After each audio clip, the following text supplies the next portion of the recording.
One so this is one such question जो कि exam में इतना ज्यादा रिपीट होता है and then you always get confuse कि किसके कौन से हार्मोन्स है। और पिट्यूटरी पे तो हमेशा ये सवाल होता ही है क्योंकि वन ऑफ द मेन और मास्टर ग्लैंड मानी जाती है। अब हाइपोथैलेमस और पिट्यूटरी जो है ना, इनका रिश्ता ना एक हस्बैंड वाइफ की तरह है। वो भी ऐसा कि हाइपोथैलेमस बेसिकली क्या है, मैन ऑफ द हाउस है, यानी कि आप समझ सकते हो कि वो हेड ऑफ द फैमिली है, हेड ऑफ फैमिली या हेड ऑफ बॉडी है, जो कि वो सारे इंपॉर्टेंट काम करता है और पिट्यूटरी को वो कुछ काम करने के लिए दे देता है। पिट्यूटरी बेसिकली क्या है, हाउस मेकर है, या फिर हम कह सकते हैं वो फीमेल है ऑफ द हाउस।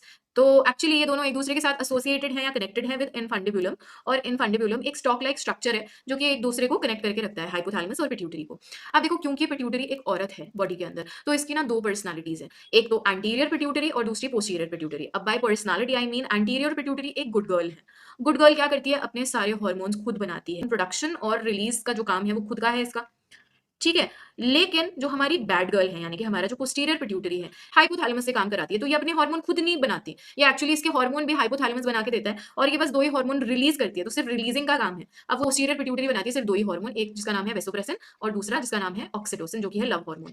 एंटीरियर माना जाता है अगला हिस्सा ऑफ दी पिट्यूटरी और पोस्टीरियर माना जाता है पिछला भाग ऑफ दी पिट्यूटरी, ठीक है। पोस्टीरियर पिट्यूटरी के हार्मोन्स आपको आइडेंटिफाई करने हैं, ऑक्सीटोसिन हो गया और वेसोप्रेसिन हो गया, तो सी एंड ई जो है that is the correct answer here. So option number D is correct. Now इसके अलावा ना एक छोटा सा टिप मैं आपको बताना चाहती हूँ, अगर आप कभी भी आइडेंटिफाई करना चाहते हो कि हाइपोथैलेमस के कौन से हार्मोन्स होते हैं और पिट्यूटरी के कौन से होते हैं, तो बस एक चीज याद रखना, हाइपोथैलेमस के जो हार्मोन्स है उसमें शब्द आता है आरएच और आईएच। तो अगर किसी भी हार्मोन के अंदर रिलीजन आ रहा है, रिलीजिंग हार्मोन, तो वो है हाइपोथैलेमस का, या इनहिबिटिंग आ रहा है तो वो है हाइपोथैलेमस का। अगर पिट्यूटरी के हार्मोन में आएगा वर्ड स्टिमुलेटिंग। तो अगर स्टिमुलेट आप ऐसे ही और कॉन्सेप्ट्स को अंडरस्टैंड करना चाहते हो तो मेरे साथ UGC net JRF foundation batch 1.2 में आप एनरोल कर सकते हो and I will teach you so many concepts in such a manner. And अगर आपने अभी तक चैनल को सब्सक्राइब नहीं करा है तो make sure that you do. I will see you very soon. Bye bye.